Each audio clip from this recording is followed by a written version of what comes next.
Cześć, witajcie ponownie na moim kanale. Bardzo się cieszę, że jesteście, że mnie wspieracie i że tworzymy taką fajną, małą, ale fajną społeczność. Ja obiecałam Wam jakiś czas temu rozmowę, czy moją taką recenzję o włóczkach. O włóczkach, z którymi miałam do czynienia przez 2 lata dziergania, takiego dosyć intensywnego. No i dzisiaj ten dzień nastał. Wprawdzie czekałam na ładne słonko, ale się nie doczekałam i stwierdziłam, że jeżeli teraz tego nie nagram, to znowu tydzień mi umknie.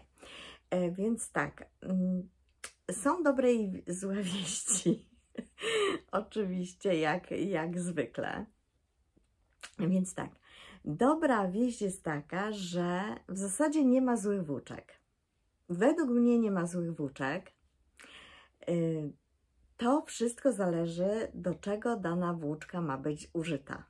I ja oczywiście popełniłam wiele błędów, bo mnie się wydawało, że każda włóczka jest na dzianinę, na sweter, na bluzkę, na jakiś udzierk taki do noszenia. No okazało się, że tak nie do końca i zaraz Wam o tym opowiem. A zła wiadomość jest taka, że oczywiście ważne są pieniądze i niestety nie da się tego ukryć. Włóczki, które mają spełniać, powiedzmy, takie moje wymagania w sensie zużycia, w sensie noszenia, w sensie pielęgnacji, niestety muszą kosztować.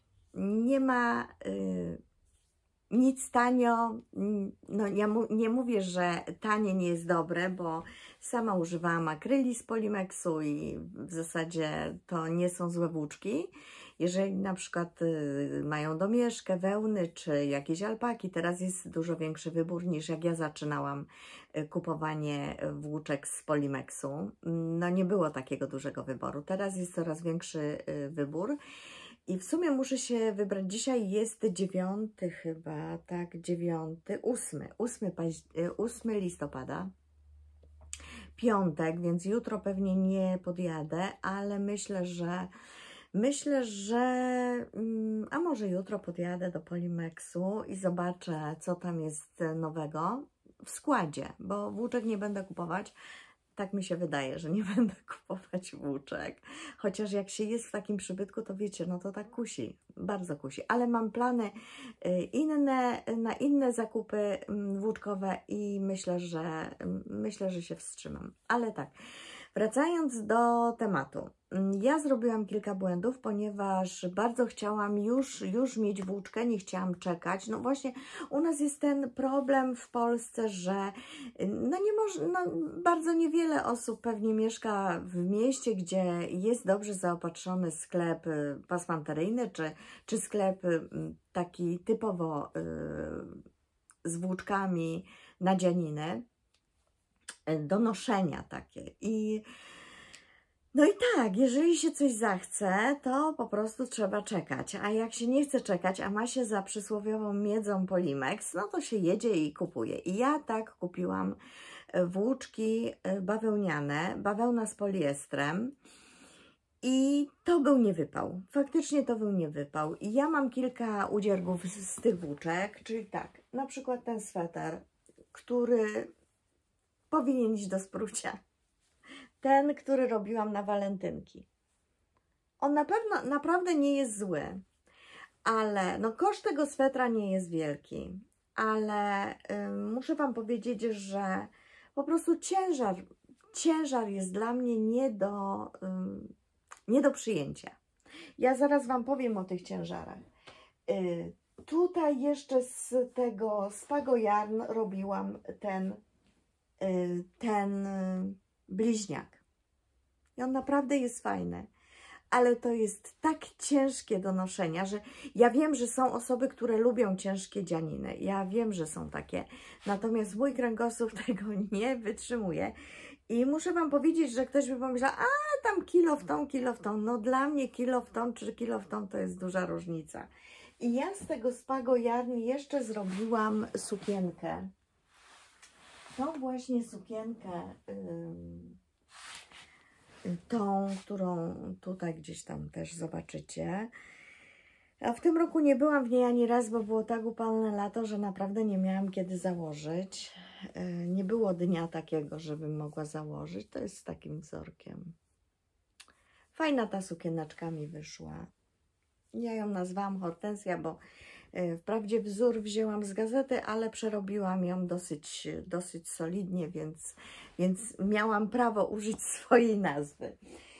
No i tak, tyle co do włóczek tych właśnie polimeksowych. Ja jeszcze wykonywałam takie dzianiny zimowe, jak szaliki, czapki z włóczki Wendy. I tam jest, nie wiem teraz, czy 20×80 akrylu i 20 oczywiście wełny, a 80 akrylu. No nie, teraz nie powiem Wam. Dobrze się przerabiało tę włóczkę i ona jest taka zwarta, oczywiście po praniu się nic z nią nie dzieje. W tym Spago Yarn tak samo się nic nie dzieje. Wyprałam, rozwiesiłam, znaczy położyłam i ani się to nie wydłużyły te dzianiny, ani nie skurczyły. Także rzeczywiście no, włóczka nie jest zła, natomiast uważam, że ta Spago Yarn jest bardzo dobra, byłaby bardzo dobra na jakieś takie chodniczki, na torebki, na worki, na takie właśnie jakieś akcesoryjne rzeczy. Na ozdoby świąteczne na przykład też by była dobra, myślę. Natomiast do noszenia ona jest no nie za dobra. I teraz tak, gdzieś tutaj miałam karteczkę, zaraz sobie ją znajdę. Tak, karteczka znaleziona, wszystkie sweterki, które tutaj mam, bo to nie są jeszcze wszystkie, ale no tyle wzięłam. Mogę Wam powiedzieć, jaka jest różnica w wadze, bo to jest bardzo ważne. I teraz przyszłaś się przywitać? Przyszłaś się przywitać tutaj, ale chodź tutaj. No, przywitaj się ładnie. Halo, Biłka. No siad, zrób ładnie siad. Nic tu nie mam, tu nie ma jedzenia. Co ty tam czujesz? Siad ładnie zrób, tak? A łapę podasz? Podasz łapkę? Tak? O, jak pięknie. Biłka była u fryzjera. Także jest czyściutka jeszcze. 2 dni temu była. Czyściutka jest. I pachnąca. Nie mogę się przyzwyczaić, że pies może tak pięknie pachnie. Znaczy ona w ogóle nie pachnie psem. Jej futro jest takie dziwne, że nie ma takiego zapachu, jak była pół roku niemyta, to psy tak specyficznie pachną, a ona tak nie pachnie. Ona pachnie tak wiatrem bardziej, tak jak bordery też. Nawet jak się nie kąpie, to one pachną, jak są na ogródku, to pachną wiatrem. Bardzo fajny to jest zapach. No a ona po prostu już była taka. No co? No, spała długo, a ja się byłam zajęta czym innym i po prostu muszę ją teraz wypuścić. O tak. Tu będzie teraz tak. I już mam oczywiście twój kudeł. Tak, no. Twój kudełek jest, tak? Twój kudełek? A jaka jesteś? No wiesz, no ale moi obserwatorzy tęsknią za tobą. Słyszysz? Tęsknią za tobą, Białka. Ale usiądź ładnie, tylko nie całuski. Usiądź ładnie, no możesz przestać wariować? Możesz przestać. Co mi powiesz? Co mi powiesz? Powiedz tutaj ludziom na kanale, powiedz tym, co tutaj tęsknią za tobą też, wiesz?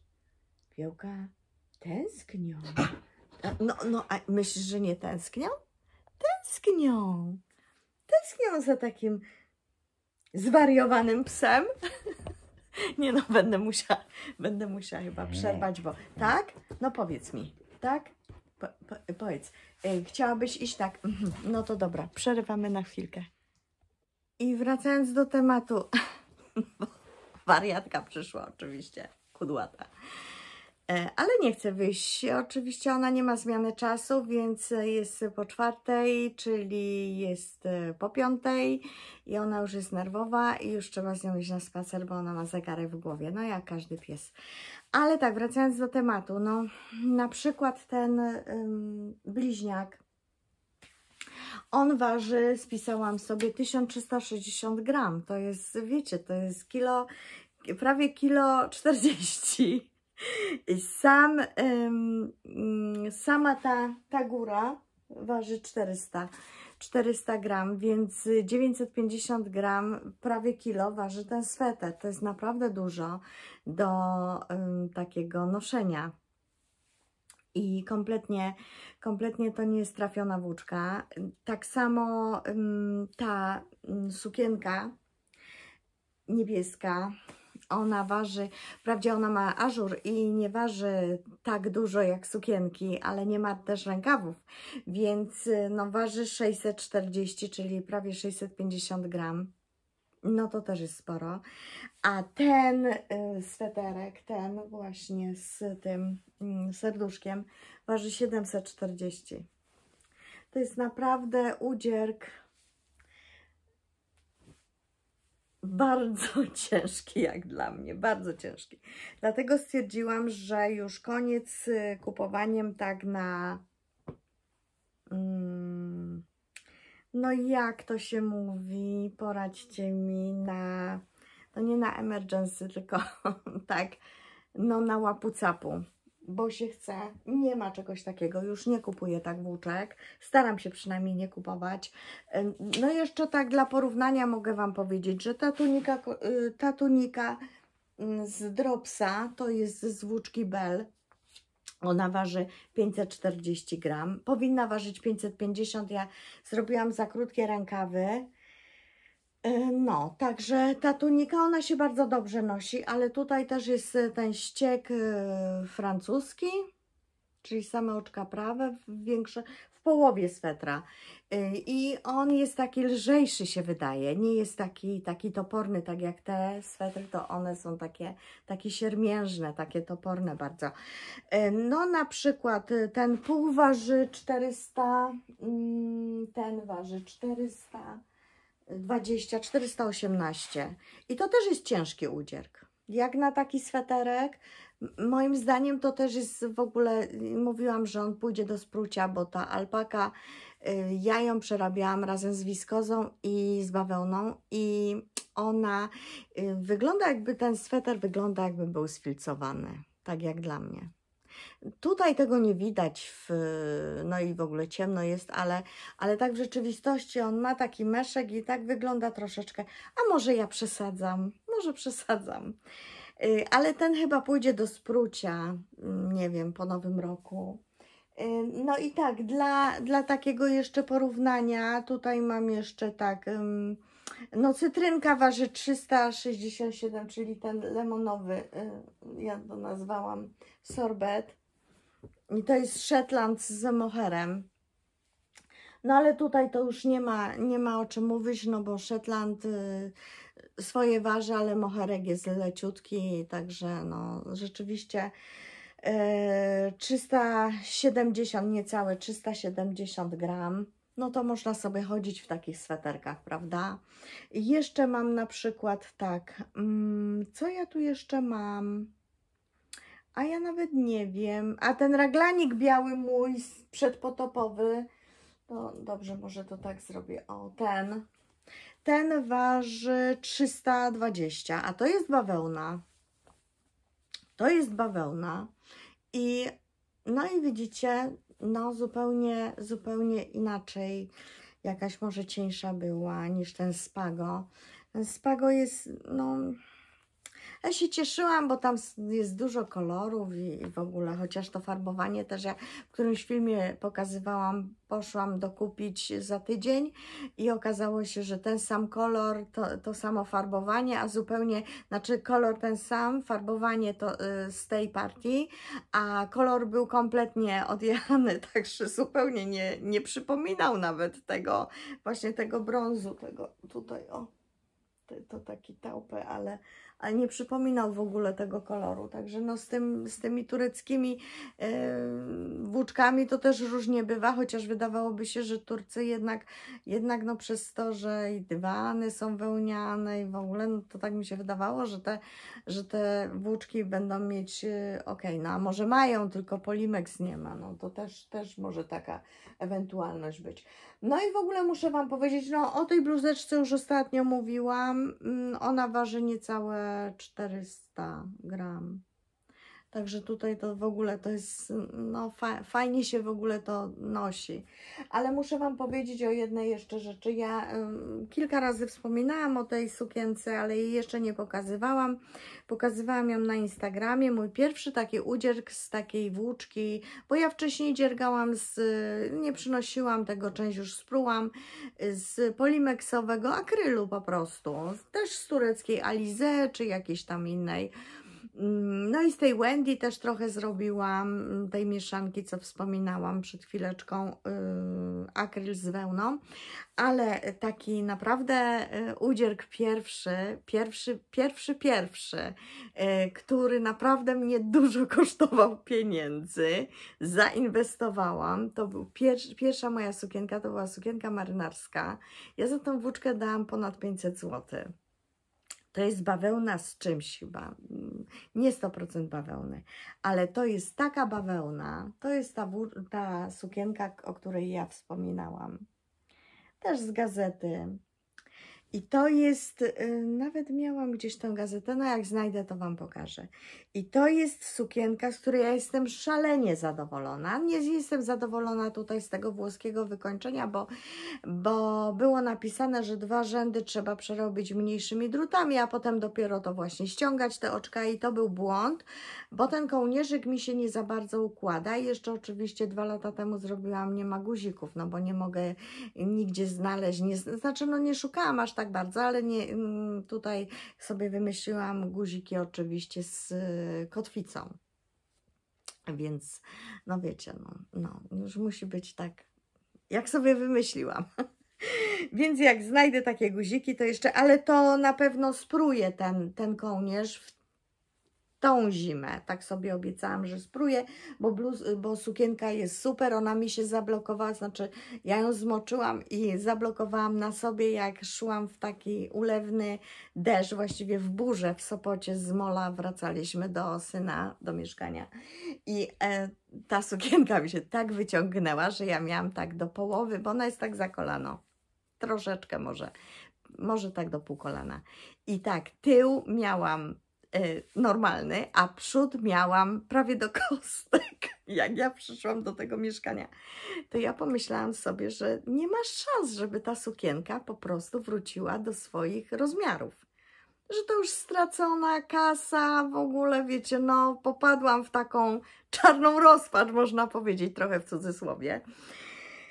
I co się okazało? Okazało się, że jak się wysuszyła, to wróciła do swoich wymiarów dokładnie tak, jak ją zrobiłam, nic się nie podziało. Więc faktycznie polecam tę włóczkę. To jest od Langians włóczka i w opisie wszystko Wam dam linki, bo kupiłam w Edziewiarce. Także w Krakowie jeszcze pojechałam do Krakowa i miałam zupełnie inną włóczkę kupić, ale nie było, no i kupiłam po prostu na tą sukienkę. Także jestem bardzo zadowolona z tej włóczki. To jest taka bawełna, jak, to nie jest taka bawełna typowa, jak, no na przykład jak z tej bluzeczki, o tej, taka twarda, tylko ona przypomina taki puch, tak jak bawełna rośnie na krzakach, na krzewach, to ona taka jest w dotyku, ta bawełna. Zupełnie inna jest, taka grubsza i taka puchata. Super się przerabiało, naprawdę super i szybko zrobiłam tą sukienkę i to była pierwsza sukienka właśnie z takiej ekskluzywnej włóczki, więc tak. Może mi się uda na końcu znaleźć filmik, który nagrałam, znaczy mąż mi nagrał podczas tej burzy, ale to była taka nawałnica. Pojechaliśmy, tak w zasadzie poszliśmy na molo w Sopocie, żeby zrobić sesję zdjęciową. No i tyle, co zrobiliśmy chyba ze 2-3 zdjęcia naraz. Po prostu, no to tak jak nad morzem, to jak w górach, wiecie, no chwila i już jest pozamiatane. Ulewa taka, że wyrywało wszystko. No ale nic. Odnośnie jeszcze właśnie tych włóczek, to tak jak mówię, warto zainwestować, warto zrobić mniej udziergów, moim zdaniem. Warto zrobić mniej udziergów, a z bardziej takiej ekskluzywnej włóczki, czyli no powiedzmy, no nie mówię o kaszmirze, jedwabiu i tak dalej, z tych naprawdę takich VIP-owskich powiedzmy, ale czy z domieszką, czy no z takiej włóczki powiedzmy sprawdzonych firm, które są w Polsce, bo z tego co wiem, a kupowałam różne włóczki w różnych sklepach, sklepy, które sprowadzają włóczki, sprowadzają naprawdę dobry towar. Uważam, że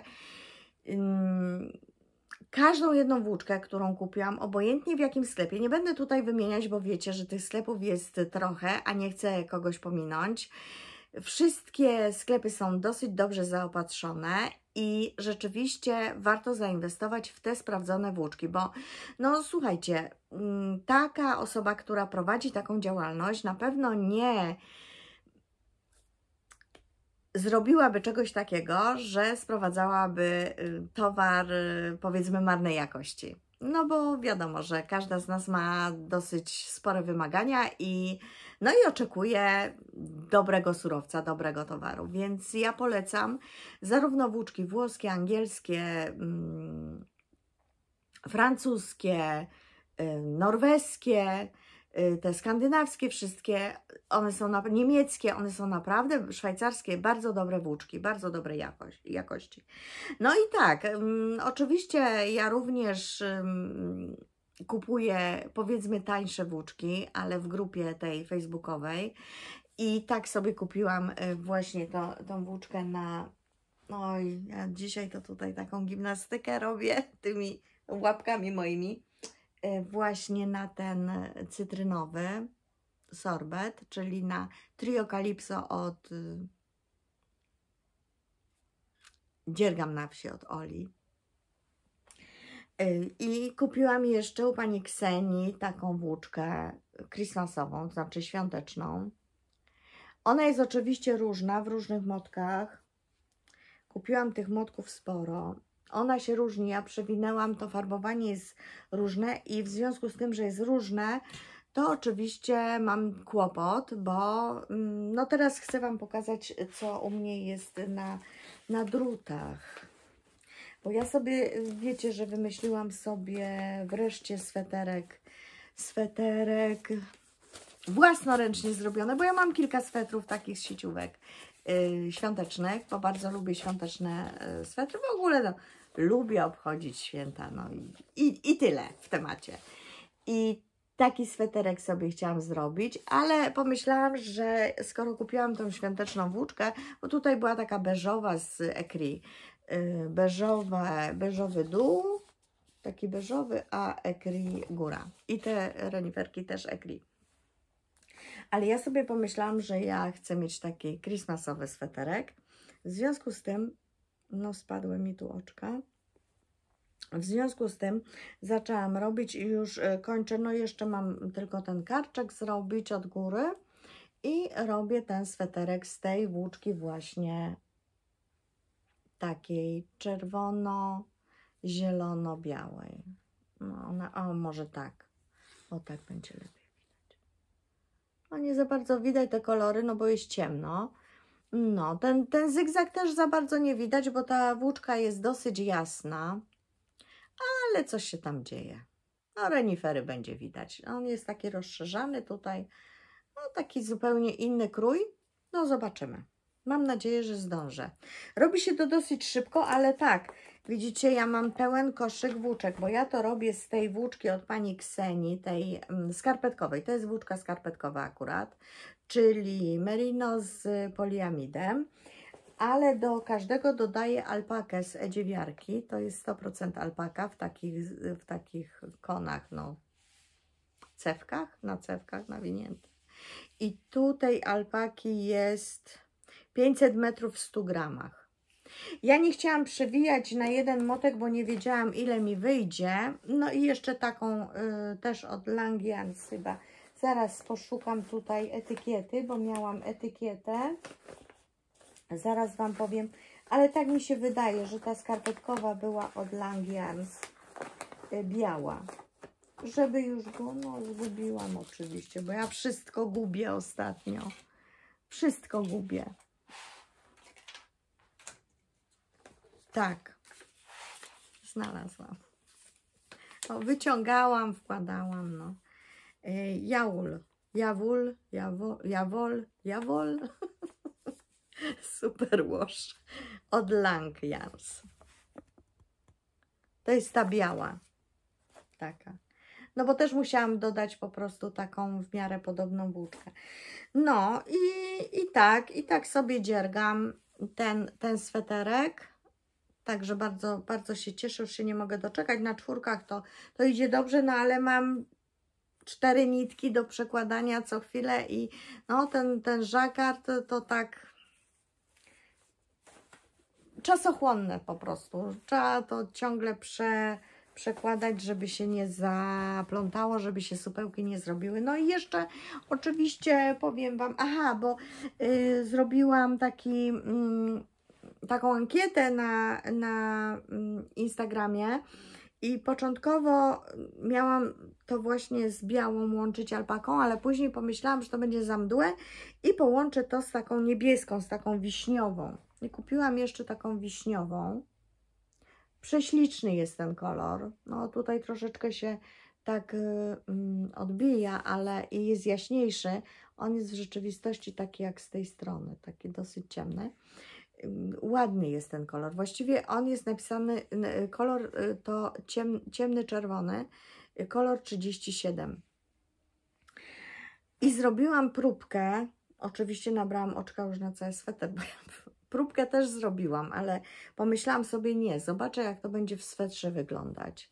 I faktycznie ładnie to wygląda, bardzo ładnie i nie dziwię się, że też było sporo głosów na ten zestaw, na to połączenie, ale pomyślałam sobie, że ta włóczka jest tak dekoracyjna, że ten czerwony mi zabija tą włóczkę skarpetkową. No nie po to ktoś ręcznie farbował, prawda, a tutaj jest prawa strona też, żeby po prostu tych kolorów nie było widać. I faktycznie no mało się można domyślić, że to jest połączenie z taką właśnie włóczką. A chodzi o to, żeby wyeksponować tą włóczkę, prawda? Ta alpaka miała być tylko dodatkiem. No więc stwierdziłam, że albo kupię ciemniejszą, bo jeszcze tam widziałam taki zielony z bordem skarpetkowy, albo sobie dokupię i zrobię kamizelkę albo czapkę. Nie wiem, no ta alpaka mi zostanie w każdym razie. No tak, i jeszcze jeden sweter praktycznie jest już skończony. To jest ten sweterek, o którym ja opowiadałam na jesień. No już się jesień skończyła i w zasadzie będziemy już obchodzić Boże Narodzenie, chociaż jest 8, no to jeszcze powiedzmy, że ten listopad można chodzić i na bożonarodzeniowo, i na jesienno. Mam tu w moim koszyczku. I tak, wszystkie części już mam zrobione, łącznie z rękawami. Nitki są już pourywane, to znaczy no obcięte. Ja zmieniłam kolor, bo tutaj w oryginale jest kolor, widzicie, pomarańczowy. A ja mam spodnie takie musztardowe i pomyślałam, że taki musztardowy będzie fajniejszy. I mam już w zasadzie wszystkie części, nie w zasadzie, czy wszystkie części mam skończone. Także teraz tylko zszyć ramionka, plisę wokół zrobić i wszyć rękawy i będę miała sweterek. I bardzo się cieszę z tego, że jednak się nie poddałam i mam tylko ten świąteczny na drutach, nie mam nic więcej. Także rzeczywiście jest postęp, jest postęp. Ale troszkę się zmartwiłam też, bo zobaczcie, tyle włóczek mi zostało. Sporo. A robiłam próbkę i robiłam, tak, sweter wyszedł z próbki, tak jak miał wyjść. No i tak nie wiem, dlaczego tyle włóczek jest w opisie, żeby kupić. Nie wiem, no zawsze tam można rękawiczki, szalik, czapkę zrobić, czy jakąś kamizelkę. No ale trochę za dużo tych włóczek jednak. No i tak, to chyba wszystko. O tym powiedziałam, o moim świątecznym powiedziałam. No i za chwilkę nagram kolejny film, dlatego że mam jeszcze tutaj o taką rzecz jedną do pokazania, o tak.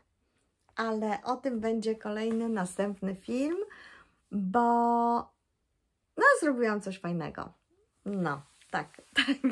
Tak mi się wydaje, no dla mnie fajne, a wy ocenicie, czy fajne, czy nie. No to tyle, nie chciałam się dzisiaj rozgadywać, troszeczkę czasu skradła biała futrzata. Myślę, że na ten moment wszystko powiedziałam o tych włóczkach, tak jak Wam mówię.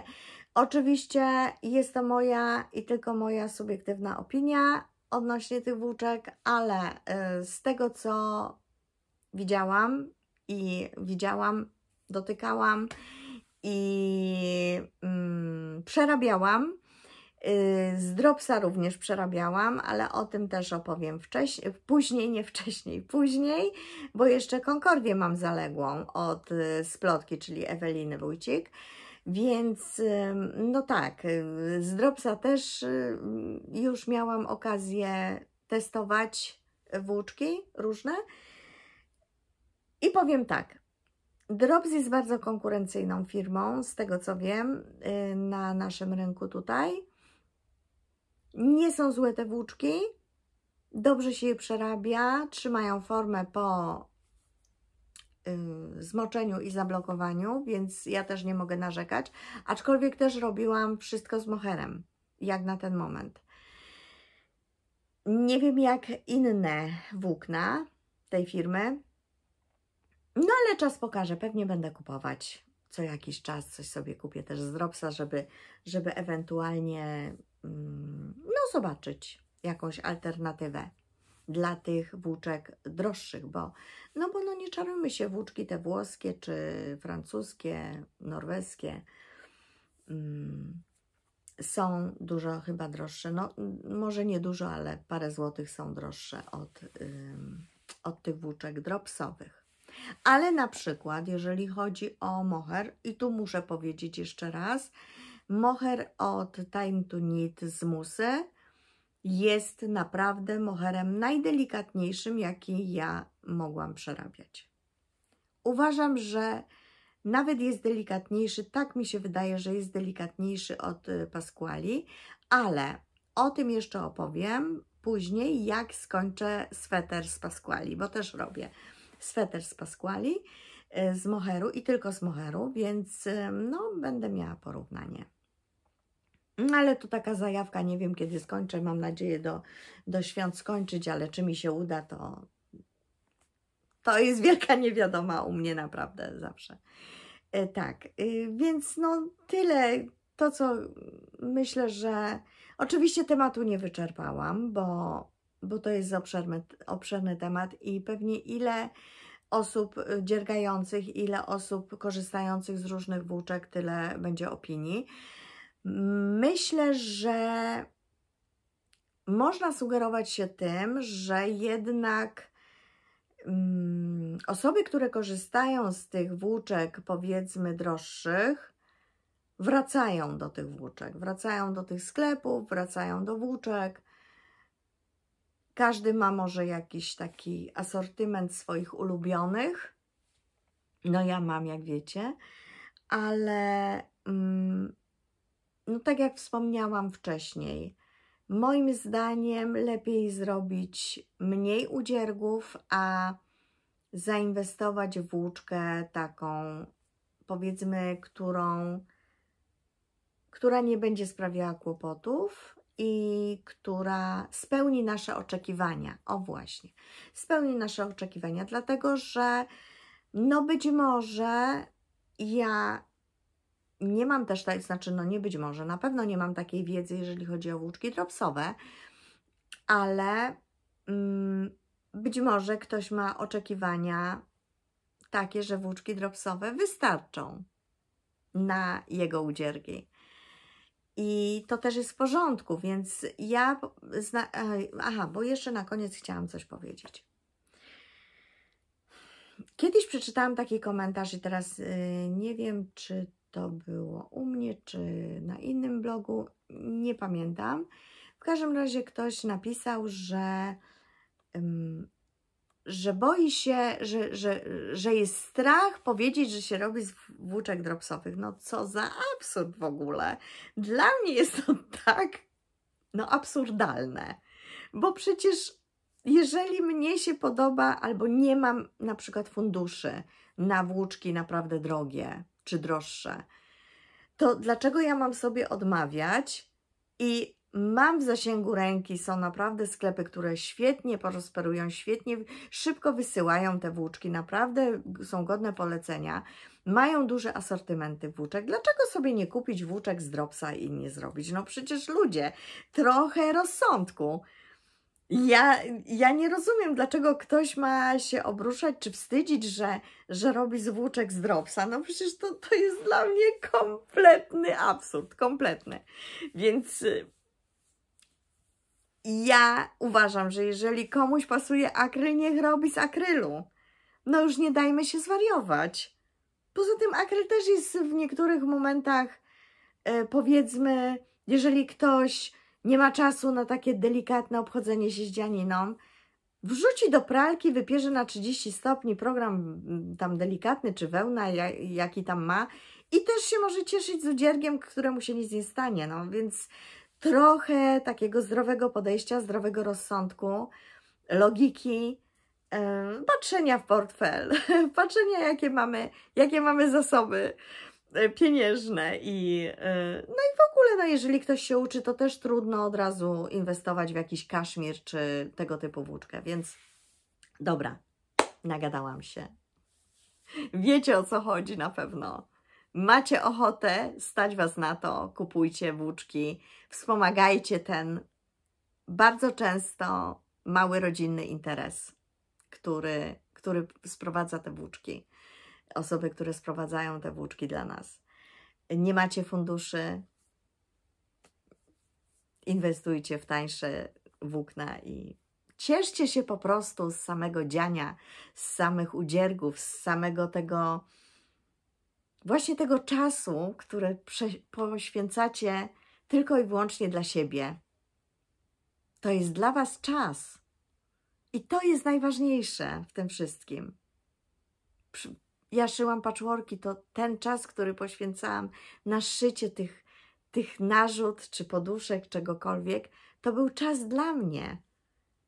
I nieważne, czy tkaniny sprowadzałam ze Stanów, czy poszłam, kupiłam polską pościelówkę, czy nawet coś ze szmateksu wyrwałam fajnego. I też można uszyć. Także, no wiecie, oczywiście no, jest w Polsce nacisk, żeby budżetowo, bo wiadomo, panie takie jak ja, już ta emerytura nie jest jakiś, powiedzmy, nie wiadomo jaka wielka, ale chodzi o sam proces i myślę, że tutaj trzeba sobie tak usiąść z kawką i pomyśleć. Przecież ma mi to dawać radość, satysfakcję ze skończonego udziergu, ze skończonej rzeczy, obojętnie kapelusz, etui na telefon, podkładka, czy właśnie duży płaszcz, czy kardigan. Ma mi to sprawiać przyjemność, a z jakiego włókna to zrobisz, to naprawdę to zależy właśnie od Ciebie. I tym optymistycznym akcentem kończę dzisiejszy film. Trochę się nagadałam oczywiście, no ale taka była potrzeba. A następny już będzie o konkretnej, skończonej rzeczy. Ja Wam życzę miłego weekendu. Mam nadzieję, że jutro opublikuję ten film, więc również świętujcie nasz Dzień Niepodległości 11 listopada, który wypada w poniedziałek. No i widzimy się, mam nadzieję, za tydzień. Wszystkiego dobrego dla Was. Pa, pa.